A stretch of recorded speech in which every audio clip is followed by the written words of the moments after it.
In the headlines, security operatives in a gun duel with suspected terrorists in Niger State. Suspected armed robbers escape from Katsina Correctional Facility. Lagos court sentences medical doctor to life imprisonment. On the foreign scene, French president calls for decisive relaunch of Palestinian peace process. Good evening and welcome to Trust News Update. I'm Abdullahi Ahmed.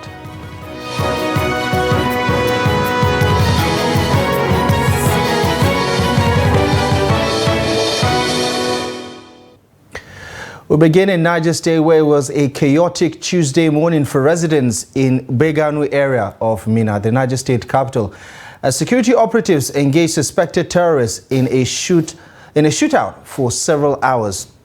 It reportedly started when security operatives launched an operation on a building belonging to a suspect linked to terrorism in Niger State. 150 AK-47 rifles, about 3,000 live ammunition rounds, explosives, a rocket launcher, and an anti-aircraft rifle were recovered from the house. Residents say the operation, which started around 12 midnight, lasted for hours as the suspect engaged security operatives in a fierce gun battle before a narrow escape. Right now, I'm still at the scene of the incident. According to residents, last night was very fearful to them. Many of them said they could not sleep throughout the night till this morning. It was around 12 a.m. in the night that they started hearing gunshots. Although some claim that they had they noticed some movement of individuals who could be secret police in the afternoon and evening, parading the area, maybe trying to take note of the exact house the suspect was living in. And then towards evening, they also noticed that drones were deployed in the area on surveillance, but did not actually occur to them what was actually happened. They thought it was a normal thing that happened. So until when the operation was launched.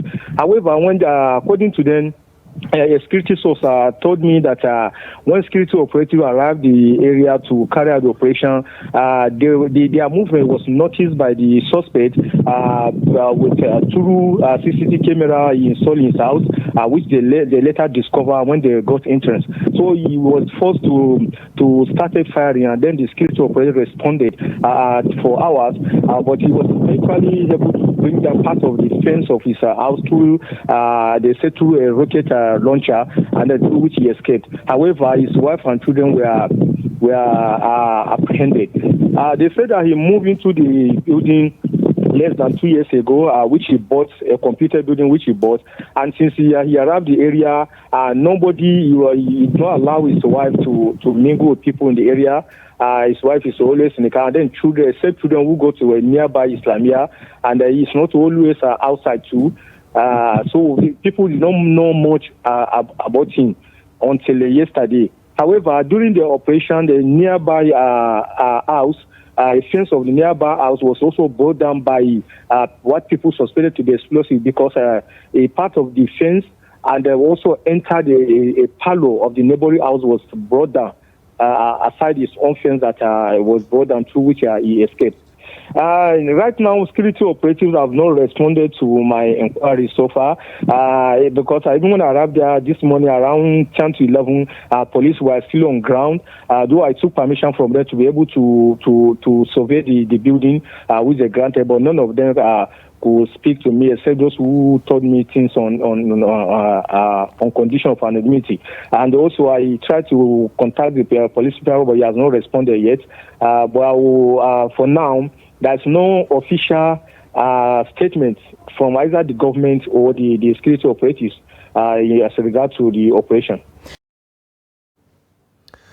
That was Abubakar Akoti speaking to us a little earlier with some update about that development with security operatives engaging suspected terrorists in Niger State. In other news, the Chief Magistrate Courts 3 sitting in Katsina State has ordered the police to produce Batagarawa Local Council Chairman Balagar Basani before the court on Thursday, November 27, over alleged murder. Now, the presiding magistrate, Abdul Karim Umar, gave the order during the court sitting in Katsina. The council chairman and 11 others were brought before the magistrate court over alleged murder of a village head of Dabai Bayawa Dukko Ahmad. Now, the accused were charged before the court for alleged criminal conspiracy, kidnapping, abduction, and murder of the village head. The accused were charged under sections 59, 249, and 189 of the Katsina Penal Code law. The 11 accused persons were in court except for the local council chairman, prompting the magistrate to order the police to produce him on the next adjourned date. Staying in Katsina, 2 armed robbery and carjacking suspects have escaped from the Katsina Central Correctional Facility. One of the escapees is accused of masterminding several armed robberies and carjacking operations across Katsina, Plateau, and other neighboring states. Abdullahi Ahmadi has more on the story. One of the escaped suspects, Abba Kala, was reported to have used his phone while in detention at the correctional facility in Katsina to organize a successful car snatching operation. The controller of correctional services in Katsina, Muhammad Abdulmumin Haruna, confirmed the escape of Abba Kala and one other, saying investigations are ongoing. It is a fact. 2 inmates have escaped. But out of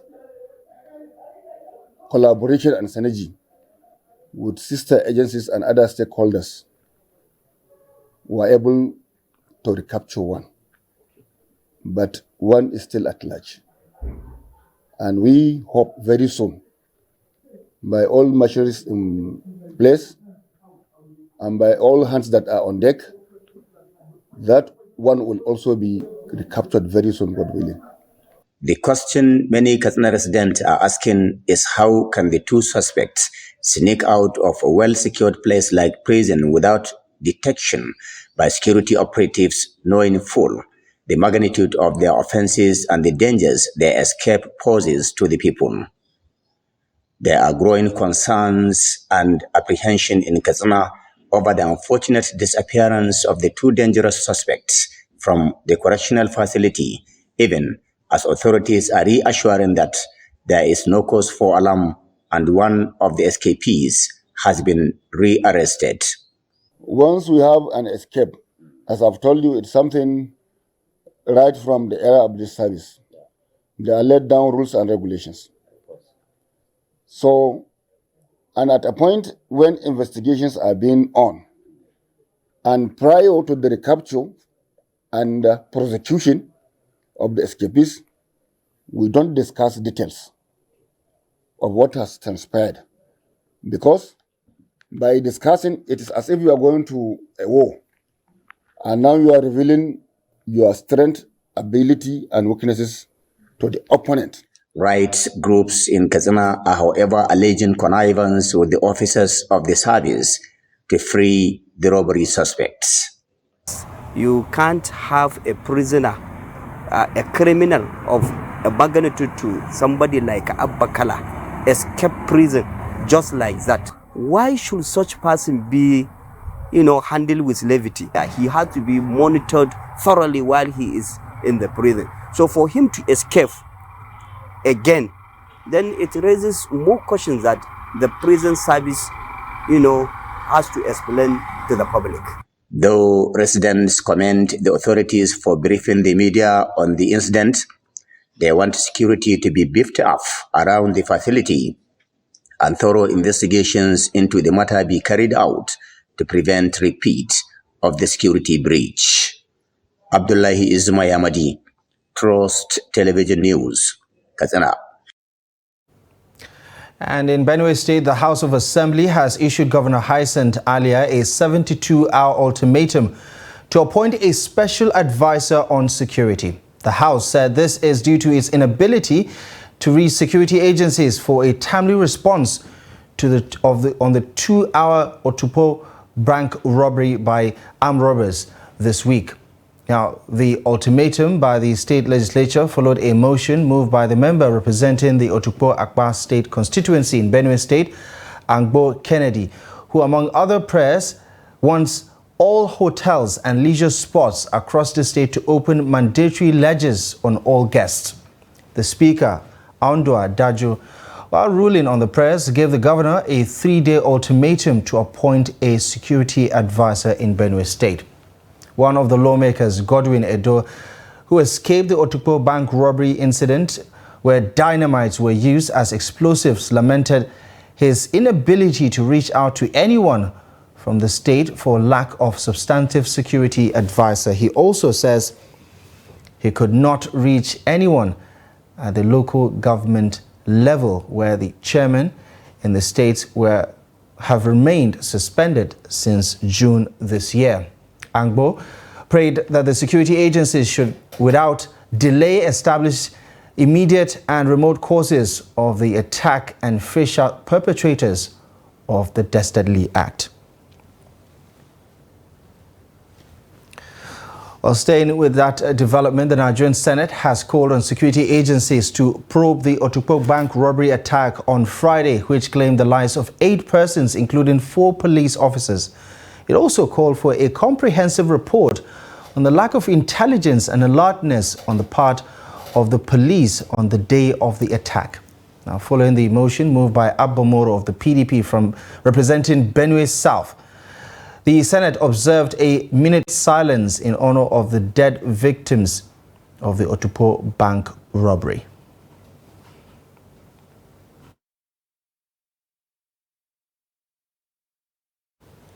Back in Abuja, movement around Wuse Zone 3 in Abuja has been disrupted after a water leakage led to a flooding that continues to disrupt activities for residents and businesses in the area.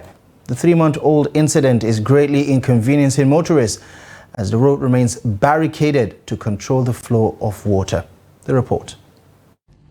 4 government agencies, namely Headquarters of the Federal Road Safety Commission, FRSC, Federal Character Commission, National Identity Management System, NIMS, FCT Headquarters, as well as the Nigeria Customs Service Headquarters, are said to be affected by the incident. Some residents are worried how the ditch keep expanding, wondering why the repair work on the site has been delayed despite its critical nature and attendant consequences. It's almost 4 to 5 months now. But what they do, they just come and block the road, and they don't care to come and fix the place in order. You can see how the place it ticks. And this thing affect the pipe that supply water to many offices and the houses around here. Emmanuel Abraham, an agent with the NIMS who operates a business center nearby, explained how the situation is affecting them. So we are hoping they should come and fix the road for us so that there can be free car movement. Here we have road safety officer, we have federal character, but car can no longer pass as supposed to be. And the road has been blocked for so long. Trust TV also spoke to some residents and civil servants around the neighborhood who observed that there was water supply interruption since the incident happened sometime in August. Innocent Gata, who is one of them, narrates how the development is affecting them. You know, getting to 3 to 4 months now since the accident happened there. So we are having water problems here. Actually, there is water before, but since this thing happened, we don't normally have water. An anonymous resident working at one of the buildings expressed fear about escalation of the erosion towards their site. I believe they have come and checked the place. The FCT government, maybe they have checked the place. And apart from the road, this thing now, nobody can drive around here. You can see the road is blocked from the back and the front. Contacted the acting general manager, FCT Water Board, Daniel Salka, said following the incident, the FCT Water Board has done its part of work by shutting down water supply through the pipe, adding that a letter was also written to the Federal Capital Development Authority, FCD, that is expected to do the civil work. In other news, despite Nigeria's soaring food inflation, price of locally processed rice in Taraba State has crashed significantly. A few weeks ago, a measure of local rice was sold at 1,700 naira, but it now goes for between 800 to 1,800 naira per measure. Now, areas where price of local prices have significantly lowered include Kunini, Mutumdaya, Gamfetu, Lau, Garbachede, and Kungana. Similarly, the price of paddy rice has also reduced significantly across Taraba State. Daily Trust findings shows that 100 kilogram bag of paddy rice now that was previously sold at 37,000 naira has significantly dropped to around 19 to 22,000 naira per 100 kilogram bag. Now, rice is cheaper in remote parts of Taraba State than in most grain markets located along major roads, according to findings by Daily Trust. Farmers interviewed attributed the drop in the price of local rice to a bumper harvest from this year and the absence of middlemen. They usually buy paddy rice directly from farmers for processing. 4 governors of Southwest states in Nigeria on Tuesday met with the alien governor of Ondo State, Rotimi Akeredolu, in his private residence in Ibadan, Oyo State capital. Governor Akeredolu has been recuperating in Ibadan since his return from his medical trip to Germany. The governors who visited include Governor Seyi Makinde of Oyo State, Babajide Sanwo-Olu of Lagos, Ogun State Governor Dapo Abiodun, and Ekiti State's Abiodun Oyebanji. Governor Akeredolu and his deputy Lucky Aiyedatiwa have been at loggerheads since the return of the governor back into the country. The State House of Assembly has been making moves to impeach the deputy governor, prompting the APC national chairman Abdullahi Ganduje to wade into the matter. Members of the opposition, PDP, and civil society organizations in Ondo State have demanded the resignation of Governor Akeredolu on account of ill health.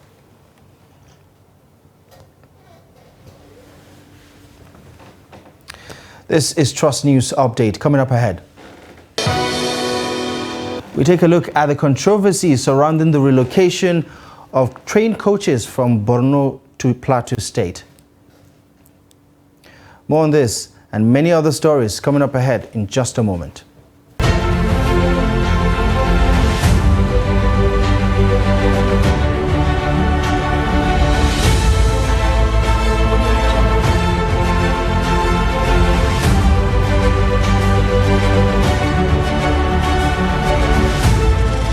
It was never a consensus. We did all our best. You see, in politics, you give your contribution to the best of your ability. If you want, I'll forward to you this statement. You go to this bank and verify. But there are people who say not spending money is not about you in itself. Let me finish. Because there's so much to be done. Let me finish. Now, you don't allow me to explain myself. The recent development shows abductions are now a factor of informants embedded in community. It's not about the people of Katsina to say that, no, during my administration I was able to stop insecurity. No, it's about collective responsibility for all of us. And what we should ask ourselves is not what has been seen, is the life better? Are there more people who are unemployed who are not become employed? Is the level of corruption has gone down? Is there inclusion? All those issues. We're actually a gas country with associated oil. Our focus has always been on oil, that we have never paid significant attention to gas. To do it effectively, we need to have honest conversation with ourselves. Government needs to come down from its high horse and communicate with the people and build trust. There must be a solution. We cannot continue this way. They must come back to the table and agree. So whose child will do deny education? All these children that sit for jam, they want to go to higher institutions. But just a short while ago you were saying that why bring 10 children when you cannot cater for them? So why bring more universities when you cannot cater for the existing?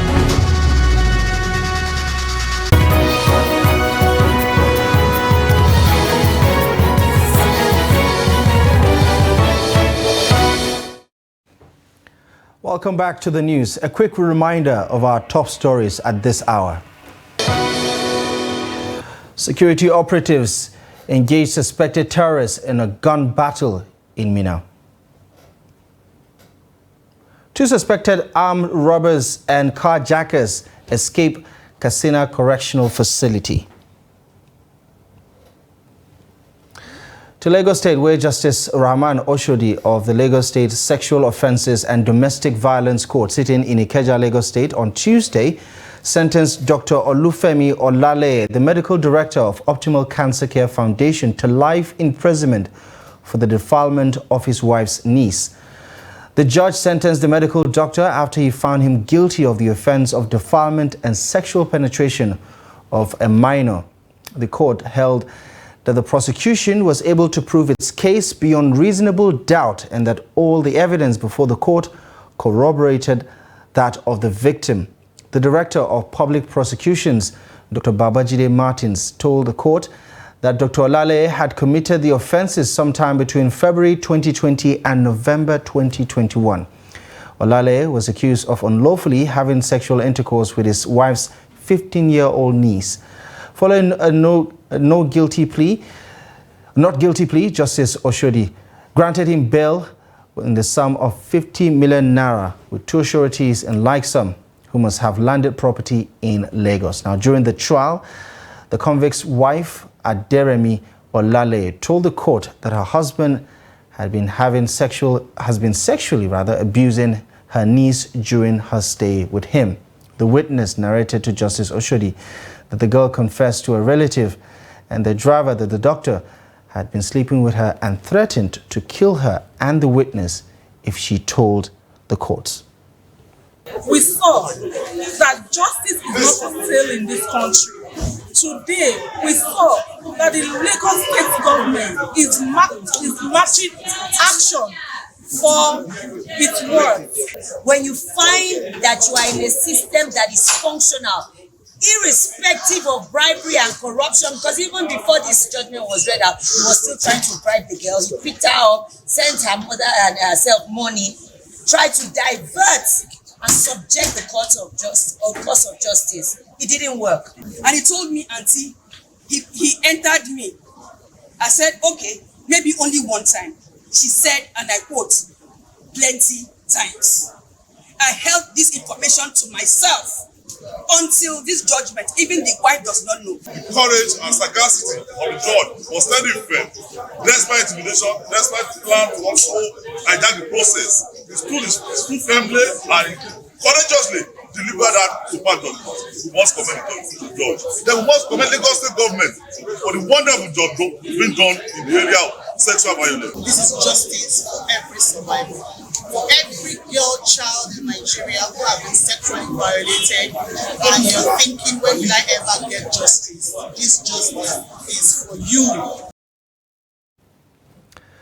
The recent deal by the Plateau State government and the Nigeria Railway Corporation to revitalize and commence rail transportation services in the state has generated a public debate in faraway Maiduguri, the Borno State capital, over the capture of coaches that have been set to that will be relocated to Plateau State.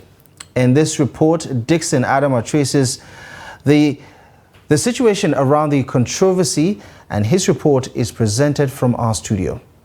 The dust is yet to settle over the controversy surrounding the relocation of train coaches from Maiduguri, the Borno State capital, to Jos in Plateau State by staff of Nigerian Railway Corporation. Information had it that the coaches were being moved out illegally from the state to unknown destination. It was discovered later that the coaches were moved to Jos, the Plateau State capital, for repairs. The Plateau State government and Nigerian Railway Corporation have agreed to revitalize the railway system since the coaches were not operating in Maiduguri. President General, Nigerian Union of Rail Workers, Innocent Luka Ajiji, speaks further. You are aware that Plateau State government indicated interest in running our trains within Jos Metropolis. And so in the light of that, we now checked, the management of railway checked and saw that we have 11 coaches in Maiduguri that are not being put to use. And so Maiduguri is nearer for the management to be able to convey the coaches from there to Jos. And so that was done.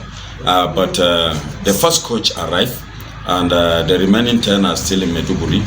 So last week Saturday, when 3 coaches were loaded on a vehicle to be conveyed to Jos, the Borno State Governor himself went to the venue, our station, the railway terminal station in Maiduguri, and ordered the security in his convoy to burst the tires of those vehicles, that it is not acceptable for railway to come and carry their train. Also commenting on the matter, Steve Aluku, Director of Civil Liberties Organizations, called for a peaceful and progressive resolution of the matter, adding that North should make efforts to revive moribund industrial facilities. Development on the part of the government of Plateau State and the people of Plateau State to have a real network that can help in augment other infrastructural facility that's lacking in the state.